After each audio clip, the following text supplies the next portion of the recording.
Shout out to G-Man Boxing.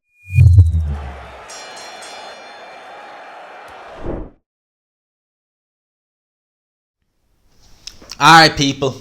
Conor Benn, Chris Eubank Jr. This Saturday night, I am going to probably do a watch along for that. More than likely. Looking forward to this fight. It's just come about so goddamn quick.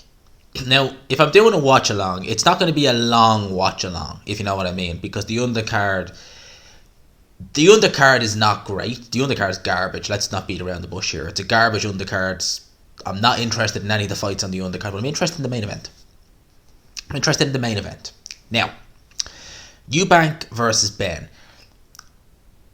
Do you know, the first time these ever shared a show together, it might have been when Joshua fought Brazil. It might have been that, because I remember these two at a press conference.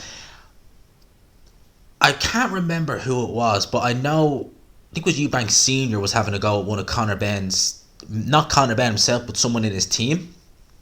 And Conor Benn instantly just kind of bit and was like, what are you saying? I remember that back in 2016. And for me, it was kind of like, it's a little bit of probably just banter, because we're never going to see these two fight. Never going to see these two fight. But boxing is strange, isn't it? It seems like we never get the fights we want, but we get the fights that we just do not expect. And honestly, in 2022, if you'd said to me in 2016, 2022, October the 8th, we're going to see Conor Benn versus Chris Eubank, I would have been like, ha ha ha, yeah, good one, mate, good one. But here we are. Now, this is obviously fought at a catch weight of 157 pounds. So it is at middleweight, but it's kind of in between light, middle, and middle. Obviously, light middle is 154, middle is 160, so it's a middleweight fight. There is a rehydration clause in place, which I really don't like. Catch weights, I don't mind them necessarily, as long as they're non-title. But rehydration clause, I really, truly don't like them. I think they're horrible. I don't think that they've any place in the sport. I think that all it's going to do is potentially cause damage to the fighter, or both fighters potentially. You never know.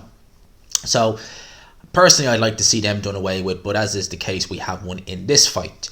Now, Eubank Jr., the lightest he's ever weighed in his career was in 2014. He was about 158 pounds. Eubank has fought as high as 168.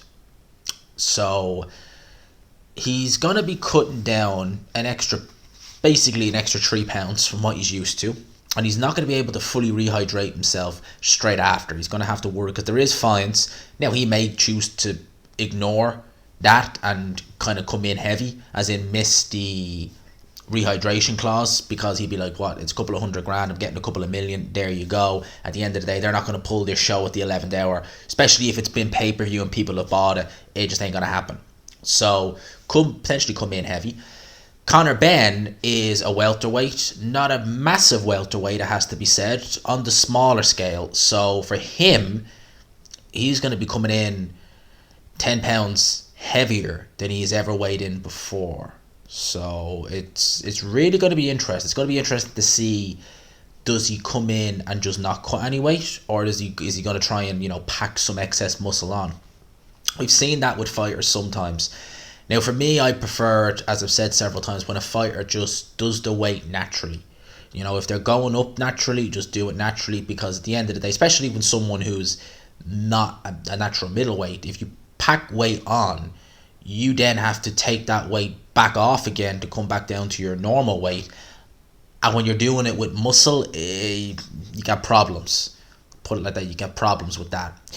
So it's going to be interesting to see how Conor Benn gets up to this weight. But look, this fight it's going to be an interesting one. Now, I got to give a prediction, I got to give a pick, but I'm also going to go and kind of break it down a little bit and just give my 2 cents as to how each guy, I think, will approach it, and each guy's best chance of winning. Now, with Conor Benn, he's not going to have a size advantage over Chris Eubank Jr. He's not going to have... Eubank is bigger, he's taller, probably has the longer reach as well, if I think he does. But Conor Benn will have the speed advantage. And Conor Benn's speed is actually quite good. His head movement is quite good. Conor Benn is not a pressure fighter in that regard. He's not going to be someone who's just going to charge forward, square up his shoulders, high guard, and look to block your shots just to throw a couple of his off. He's not normally like that. He's been doing quite well with boxing as of late. You know, it was really when he fought Formella. Was it Stephen or Sebastian Formella in 2020, where we saw a lot of improvement in Conor Benn. And at the time now, going into that fight, there was a lot of people saying, oh, this could be a banana skin for Conor Benn, but he really showed that he was a much improved fighter, and he's gone on to gradually improve each fight. Now, I've no issue per se with the level of opponents he's been fighting, as in the Algiris, the Van Heerdens, the Granadoses. I've no problem with them being opponents for Conor Benn. Not at all. They're good. They're good step ups. They're good to see where he's at. The issue I have is Eddie Hearn trying to sell these as top 10, top 15 welterweights that Conor Benn's beaten. At the end of the day, boxing fans aren't stupid. Much as you think we are, we're not. We know they're not top 50. Maybe in 2013, 14, but not in 2021, 2022. It just ain't happening. But they've been the fights he's needed to just test a few things out. He's got rid of them in good fashion. But there's also been a few moments in both them fights. Like, for example, against Granados, he did seem a bit one-paced, one-dimensional. Granados was just able to just fiddle his way through the fight and have a little bit of success. I know the Van Heerden fight only lasted 2 rounds and Conor Benn looked devastating, but I did find it a bit worrying how easy Van Heerden was able to tag Conor Benn just from the southpaw stance. And I know Eubank isn't a southpaw, but it does show that Conor Benn, as good as he's been looking and improving, there is still work that needs to be done there. Now, Conor Benn's biggest asset will be his speed and his head movement. Eubank Jr.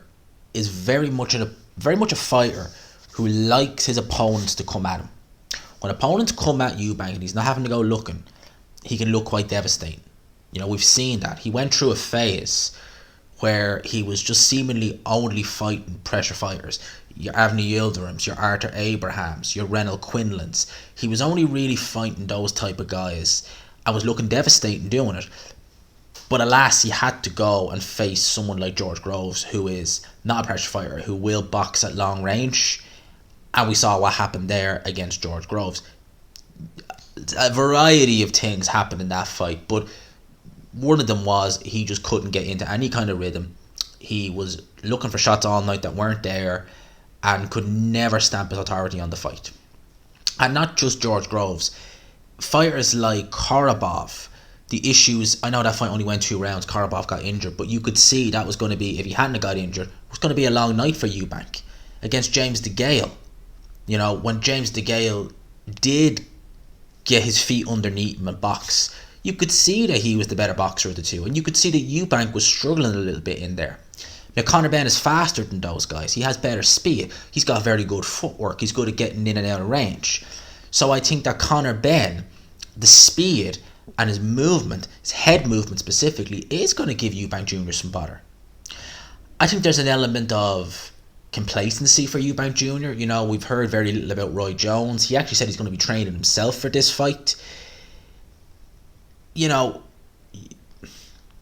Eubank is someone who's been experimenting a lot with long-range boxing. He's been using his jab a lot more. It doesn't look natural when Eubank Jr. is doing it. It looks very forced, and it looks like he's having to hold back in a sense of when he sees opportunities to let his hands go, let his shots go, his short shots go, I should say. He just seems to be a bit reluctant to do it, not fear of being hit around it, but just because it's almost like Roy Jones has drilled into him learn how to box. It just doesn't seem natural to him. Now, in this fight, if he isn't going to box with Conor Benn, if he's going to look for some short shots on the inside, he's going to have to go looking for Conor Benn.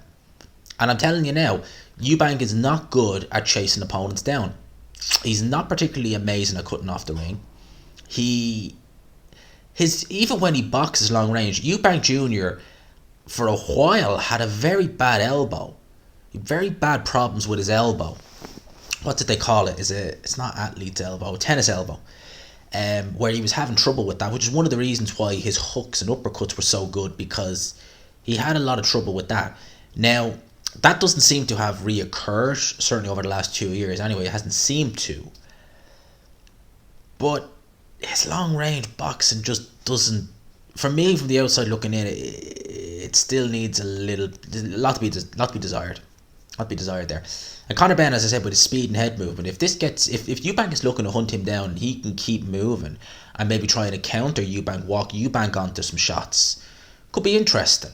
Conor Benn, his punching power is not bad. He's definitely not feather fisted by no stretch. But what does he have to deter Eubank? What does he have to really make Eubank think? Because this is someone who, when he was a lot younger, was sparring George Groves. And George Groves said he hit Eubank Jr. with almost, and this is what he said in sparring, with almost the exact same shot he hit George Groves with at Wembley when he knocked him out in front of 80,000. Gotta chuck that in there. And Eubank Jr. was just kept on going. Just kept on going. We've seen him in there with George Groves. Yes, he was hurt a couple of times by George Groves.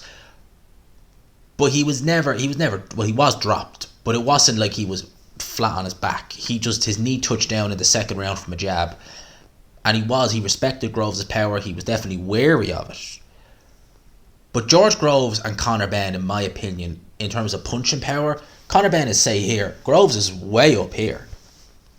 Groves, a massive 168 pounder, always had very good power. Always had tremendous punching power.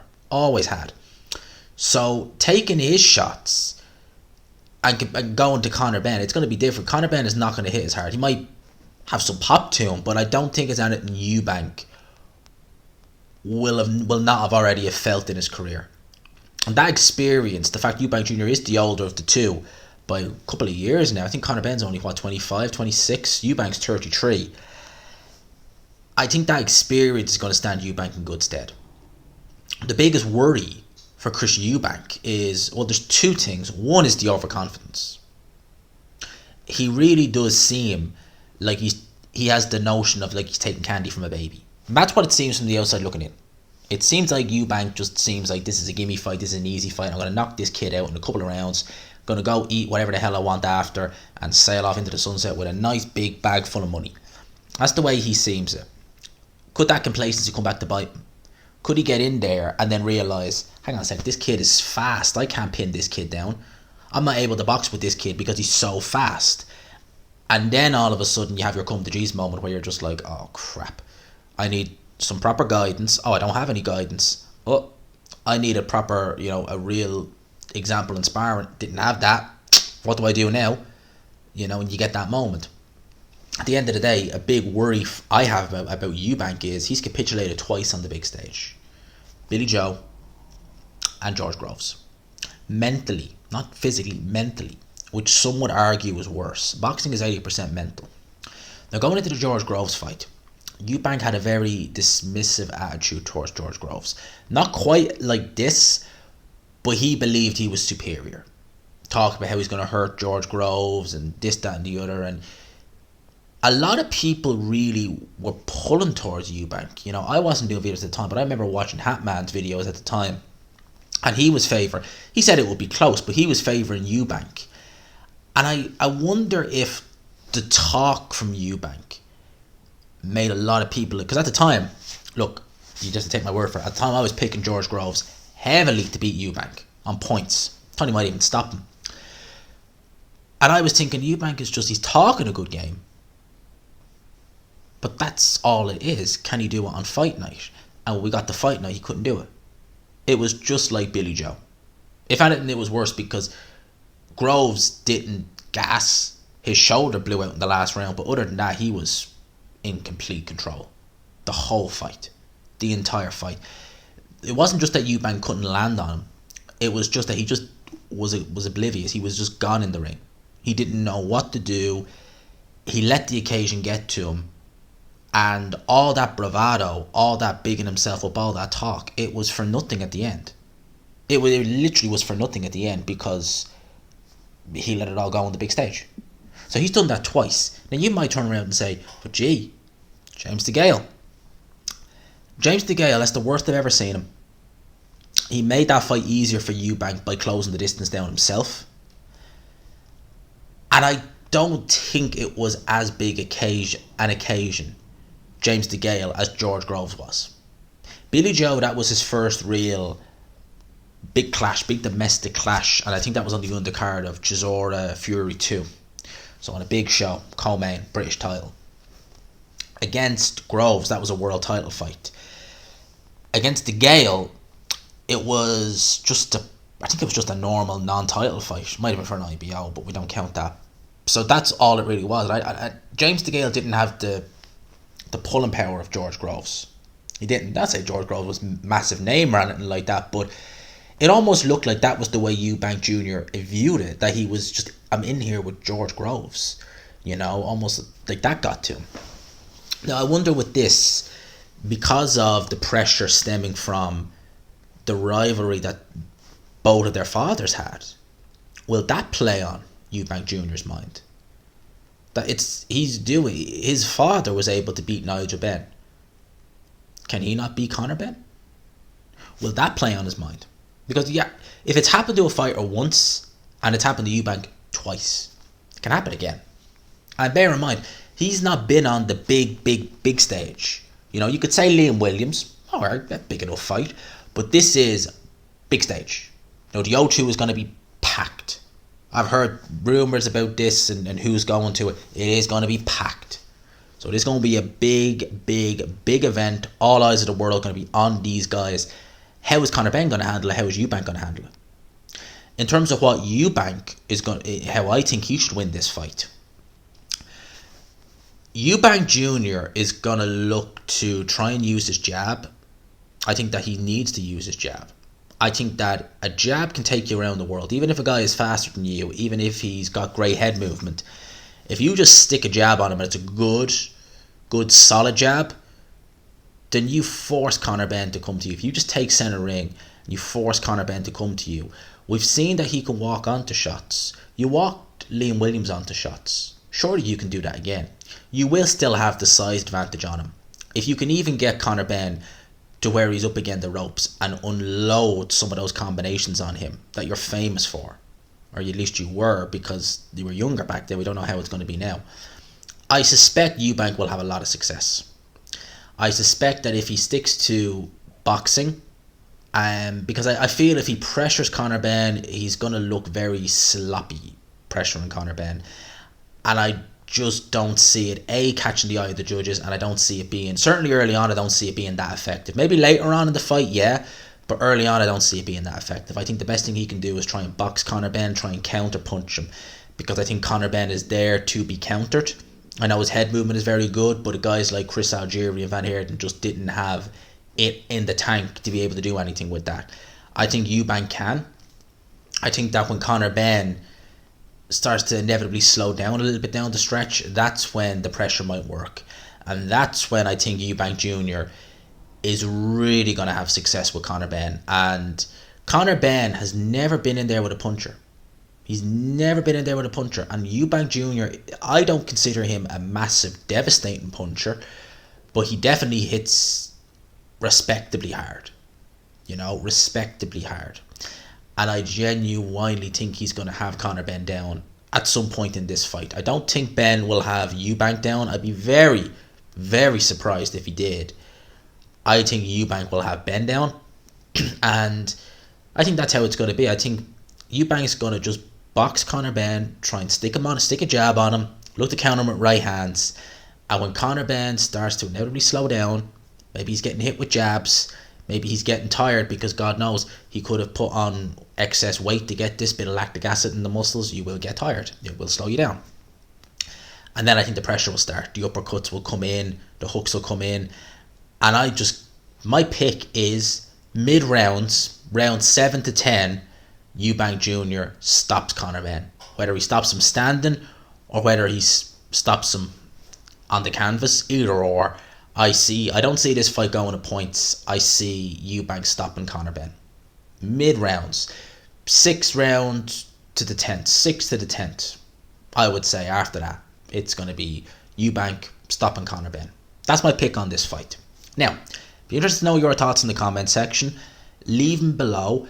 Everything I touched on, I know I didn't really go technical into this. I went more some of it was technical, but I went more into kind of, Eubank and capitulating previous on the big stage and stuff, but these are things that you need to look at when you're talking about a fighter, because that was a fear. I'm going back onto it now, but that was a fear of Eubank going into the George Groves fight, because people had seen him bottle it on the big stage. They'd seen him do it. And that was 3 years earlier, and we thought he might have been over it. Clearly wasn't. Went on the big stage again with George Groves, bottled it. This is a big stage again. Will he bottle it? With Conor Benn, maybe. I don't know. But Eubank's done it before. There's no reason why he can't do it again. Do I think he will?